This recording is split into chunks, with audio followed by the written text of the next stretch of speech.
नमो भगवते वासुदेवाय, ओम नमो भगवते वासुदेवाय, ओम नमो भगवते वासुदेवाय। আমরা প্রথম অধ্যায়ে বিষাদ যোগে আজকে 4, 5, 6 নম্বর শ্লোক পাঠ করব।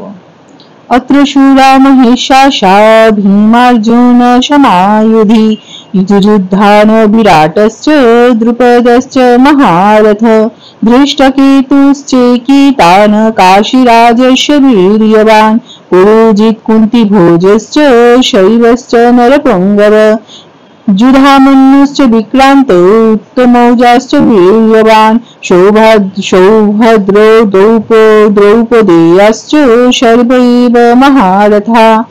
সেই সমস্ত সেনাদের মধ্যে অনেকে ভীম ও অর্জুনের মতো বীর ধনুধারী রয়েছেন।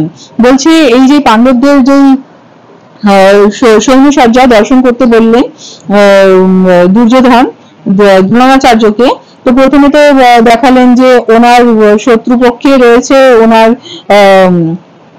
অত্যন্ত বুদ্ধিমান শিষ্য দ্রুপদের পুত্র, তিনি বুঝের আকারে কত সুন্দরভাবে সৈন্যসজ্জা সাজিয়েছে।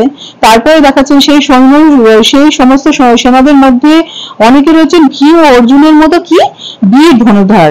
ভীম আর অর্জুনকে পরাস্ত করাই কঠিন, তার মতো আবার অনেক ধনুর্ধারী রয়েছেন এবং যুযুধান, বিরাট ও দ্রুপদের মতো মহাযোদ্ধা রয়েছেন। সেখানে ধৃষ্টকেতু, চেকিতান, কাশীরাজ, পুরুজিৎ, কুন্তিভোজ ও শৈবের মতো অত্যন্ত বলবান যোদ্ধারাও রয়েছেন।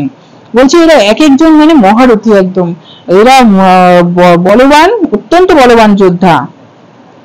সেখানে রয়েছেন অত্যন্ত বলবান যুধামন্যু, প্রবল ও পরাক্রমশালী উত্তমৌজা, সুভদ্রার পুত্র এবং দ্রৌপদীর পুত্রগণ। বলছে সুভদ্রার পুত্র, দ্রৌপদীর পুত্রগণ যারা হচ্ছেন পঞ্চপাণ্ডবের পুত্রগণ, তো এদের মতো বীর বীর মহাযোদ্ধারা পাণ্ডবদের পক্ষে রয়েছে। এই সব যোদ্ধারা সকলেই এক একজন মহারথী। এটা দুর্যোধন দ্রোণাচার্যকে তার গুরুদেবকে দেখাচ্ছেন যুদ্ধক্ষেত্রে। জয় শ্রীকৃষ্ণ, রাধে রাধে।